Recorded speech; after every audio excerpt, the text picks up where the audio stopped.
Salam penuaian, salam terobosan.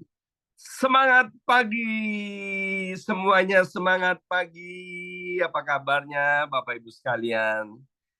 Iya, senang sekali hari ini Senin 17 Februari 2025 boleh bersama-sama kembali dengan Bapak Ibu anak-anak Tuhan yang luar biasa ya.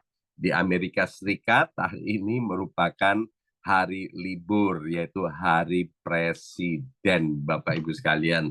Tapi Bapak Ibu sekalian luar biasa meskipun hari libur tetap doanya tidak libur. Amin. Nah, hari ini renungan saya ambil dari kitab Yesaya pasal 26 ayat yang ketiga dan ayat yang keempat. Yesaya 26 ayat 3 dan ayat yang keempat. Demikian bunyi firman Tuhan, yang hatinya teguh kau jagai dengan damai sejahtera. Sebab kepadamulah ia percaya. Percayalah kepada Tuhan selama-lamanya, sebab Tuhan Allah adalah gunung batu yang kekal. Nah, hari ini kita akan belajar tentang hati yang teguh dan percaya kepada Tuhan. Mengapa? Karena ini adalah kunci untuk kita menghadapi yang namanya masa depan. Seperti tema gereja kita untuk tahun 2025 ini adalah future foresight, siap menghadapi yang namanya masa depan. Dari dua ayat ini kita akan belajar Bapak Ibu sekalian bahwa hati yang teguh dan percaya kepada Tuhan itu adalah sesuatu yang amat sangat penting. Dalam kehidupan ini kita sering dihadapkan pada berbagai tantangan yang dapat menggoyahkan ketenangan, dapat menggoyahkan iman, dapat menggoyahkan kepercayaan kita kepada Tuhan. Namun melalui firman Tuhan hari ini, kita diajak Bapak Ibu sekalian, bagaimana kita bisa menemukan yang namanya damai sejahtera. Caranya gimana? Dua hal tadi, yaitu dengan menjaga hati, tetap teguh, dan yang kedua, percaya penuh kepada Tuhan. Jadi, hati yang teguh artinya yaitu seseorang yang pikirannya terfokus, mantap, dan tetap tertuju kepada Tuhan apapun yang terjadi. Ini bukan hanya soal perasaan Bapak Ibu sekalian, tetapi lebih kepada ketetapan hati, keputusan hati, ya, dan kepercayaan yang tidak tergoyahkan sama sekali, meskipun ada badai kehidupan sedang datang menerpa. Kalau everything is going well, semuanya berjalan dengan baik, kita gampang untuk memiliki hati yang teguh dan percaya kepada Tuhan. Tapi persoalannya, ketika badai yang tidak kita undang itu, persoalan yang tidak kita inginkan, yang di luar kendali kita, tiba-tiba datang kepada kita. Bagaimana respon dan sikap kita? Waktu kita mengalami masalah keuangan, ketika kita tetap teguh dan percaya kepada Tuhan, maka kita tahu Tuhan Yehova Jireh, dialah yang akan memelihara dan memenuhi kebutuhan hidup kita. Waktu kita sedang mengalami sakit yang tidak kunjung sembuh, Bapak Ibu sekalian, kita tetap percaya kepada Tuhan bahwa Dia adalah Yehova Rafa, bahwa oleh bilur-bilur Yesus, 1 Petrus 2 ayat 24 mengatakan, semua sakit penyakit telah Tuhan sembuhkan. Jadi meskipun belum sembuh dari sakit penyakitnya, hatinya nggak goyah, tetap percaya kepada Tuhan bahwa kesembuhan pasti segera terjadi. Ketika mengalami hal-hal yang di luar keinginan kita, di luar kendali kita, orang yang hatinya teguh, dia tidak panik Bapak Ibu sekalian, tapi tetap tenang, percaya, karena dia yakin Tuhan yang memegang kendali atas semesta alam ini. Jadi apa Pak yang disebut dengan hati yang teguh? Hati yang teguh adalah tidak mudah goyah. Karena orang ini, pribadi ini memilih untuk terus percaya kepada Tuhan. Menjadikan Tuhan Yesus sebagai satu-satunya batu karang, sebagai satu-satunya tempat bersandar, ya, baik dalam keadaan suka maupun dalam keadaan duka, dalam keadaan senang maupun dalam keadaan sulit. Orang yang hatinya teguh, Bapak Ibu sekalian, disebut juga sebagai orang yang tenang. Ya, sekali lagi, ketika kita percaya kepada Tuhan, kalau kita hatinya tetap teguh, itu disebut orang yang tenang. Tenang berarti memiliki ketenangan batin, ketenangan manusia rohani yang tidak bisa digoyahkan oleh situasi apapun yang ada di luar kita. Ya, kemarin saudara kita Heri Dukman, 2 minggu yang lalu saya juga sampaikan tentang yang namanya badai. Waktu murid-murid ngalami badai, maka yang pertama, Tuhan tidak menenangkan badai itu. Tapi yang Tuhan mau daripada murid-muridnya, yaitu tenang ketika menghadapi badai. Demikian juga melalui Yesaya 26 ayat 3 sampai dengan yang keempat. Apapun yang terjadi dalam hidup kita, biar hati kita tetap teguh di dalam Tuhan, percaya, dan tetap tenang. Percaya adalah keyakinan penuh kepada Tuhan sebagai sumber kekuatan, sumber perlindungan, dan satu-satunya sumber pertolongan dalam hidup ini. Berkali-kali dalam Alkitab dikatakan sebagai penolong dalam kesesakan, Tuhan Allah kita sungguh sangat terbukti. Jadi hati yang teguh dan percaya, Bapak Ibu sekalian, yang ditulis dalam Yesaya 26 ayat 3 dan ayat yang keempat, itu saling berkaitan satu dengan yang lainnya. Dan waktu kita hatinya teguh, kita percaya kepada Tuhan, maka Yesaya 26 ayat 3 dan 4 tadi menegaskan, Tuhan akan menganugerahkan kepada kita damai sejahtera. Bersama saya ucapkan damai sejahtera. 2, 3, damai sejahtera. Apa sih yang dicari orang di dalam dunia ini? Ya, tentu satu hal, yaitu damai sejahtera. Ada sebuah pujian kuno, ke gunung tinggi ku naik-naik untuk mencari damai, tapi di gunung yang tinggi itu aku tidak menemukan damai. Ke lembah curam turun-turun mencari damai, tapi di lembah yang curam itu aku tidak menemukan damai. Damai itu hanya ada di dalam Yesus Tuhan. Seperti seorang penari balet, Bapak Ibu sekalian, yang menjaga keseimbangannya, yaitu dengan memfokuskan pandangannya pada satu titik.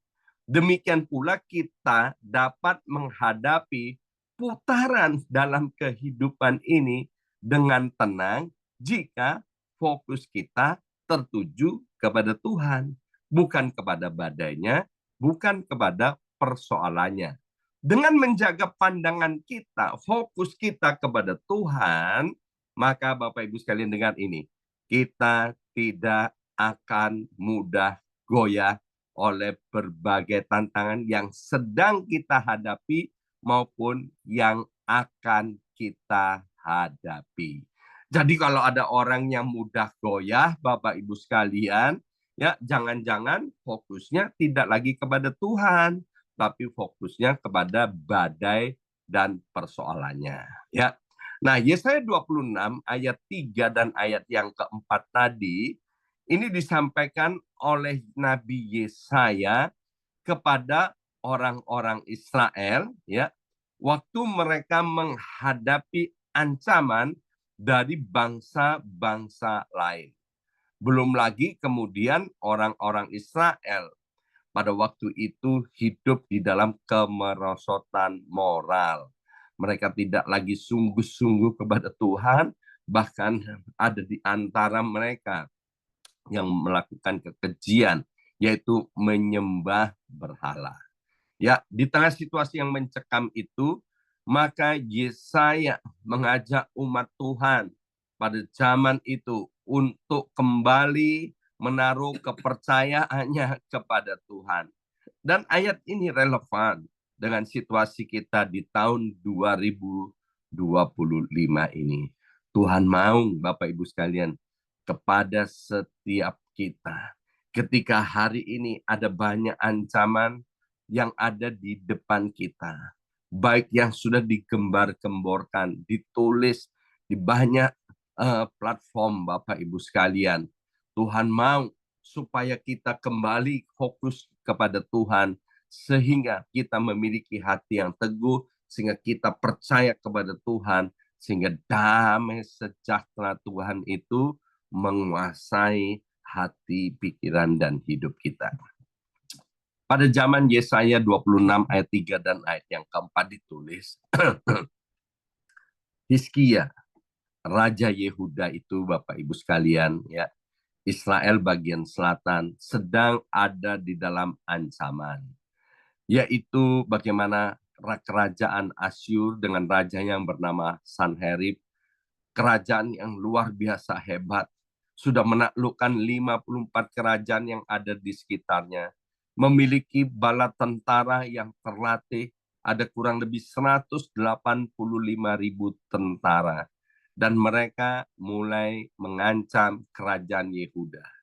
Ya tentu Bapak Ibu sekalian, hitung-hitungan secara hitam di atas putih itu nggak ada apa-apanya yang namanya Hizkia dan kerajaan Yehuda. Tapi yang luar biasa, waktu Hizkia, waktu orang-orang Yehuda dalam keadaan takut, mereka datang kepada Tuhan. Sebab mereka udah hitung-hitung, kalau mencari pertolongan dari bangsa lain, juga nggak akan bisa untuk mengalahkan yang namanya kerajaan Asyur. Maka waktu nggak ada jalan, Raja Hizkia datang kepada Tuhan. Dan ini adalah keputusan yang amat sangat tepat. Waktu datang kepada Tuhan, Alkitab begini, orang yang bersungguh-sungguh kepada Tuhan, orang yang mengandalkan Tuhan, tidak akan pernah dikecewakan. Dan kita membaca bagaimana sejarah sudah mencatat, kemudian Tuhan turun tangan, Tuhan campur tangan, Tuhan menolong Hizkia dan orang-orang Yehuda pada waktu itu hanya dengan mengirim, ya hanya dengan mengirim satu pribadi malaikat, satu malaikat saja. Ya, satu malaikat itu mengacaukan 185.000 tentara Sanherib itu, orang-orang Asyur itu, sehingga 185.000 tentara itu saling bunuh-membunuh satu dengan yang lainnya. Jadi waktu Hizkia bangun pagi, orang-orang Yehuda bangun pagi, mereka udah melihat mayat bergelimpangan di mana-mana, dan Sanherib raja yang hebat tuh melarikan diri. Alkitab bilang melarikan diri ke Niniwe, dan tak lama kemudian di Niniwe pun Sanherib dibunuh oleh kedua anaknya. Setelah itu kedua anaknya pun dibunuh oleh orang-orang yang tidak suka kepada Sanherib. Artinya apa? Kemenangan yang dialami oleh Hizkia itu adalah total telak, Bapak Ibu sekalian.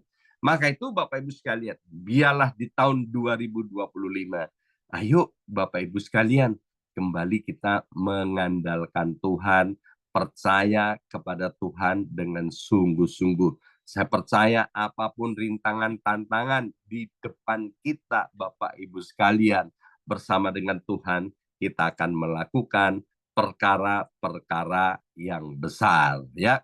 Jadi dari firman Tuhan, Yesaya 26 ayat yang ketiga dan ayat yang keempat ini mengingatkan kita bahwa hati yang teguh mengakibatkan ketenangan. Ketenangan dan kepercayaan kepada Tuhan adalah kunci untuk menghadapi masa depan, adalah kunci untuk mengalami damai sejahtera yang sejati di hari-hari yang akan datang.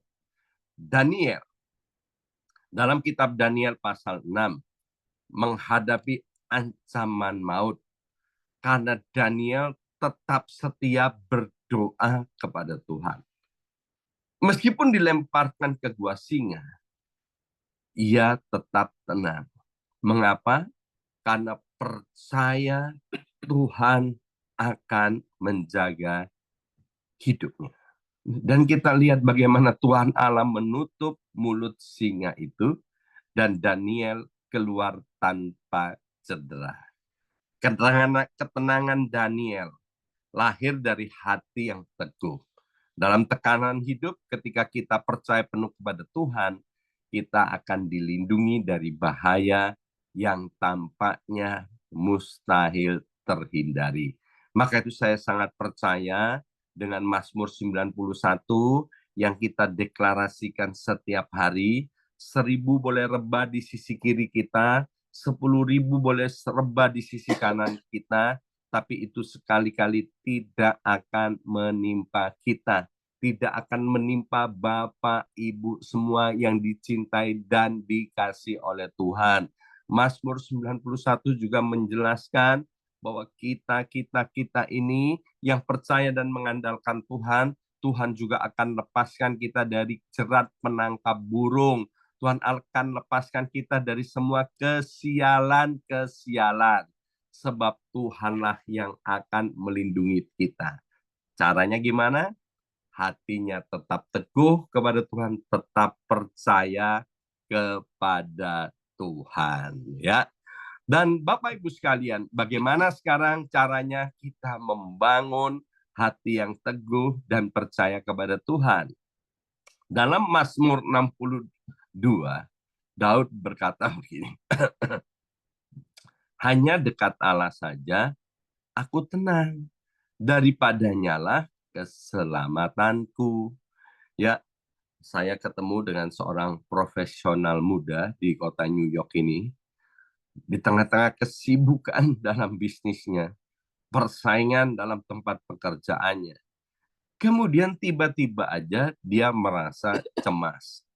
Dia tiba-tiba nggak bisa melihat future foresight. Dia nggak bisa melihat masa depan yang baik dalam hidupnya. Tapi puji Tuhan, karena dia adalah seorang yang percaya, maka kemudian dengan sengaja profesional muda ini, mereka orang ini dengan sengaja dia bilang gini, mulai hari ini aku mau puasa sosmed, ya medsos, sosmed ya. Jadi biasanya dia suka terikat sekali dengan yang namanya media sosial.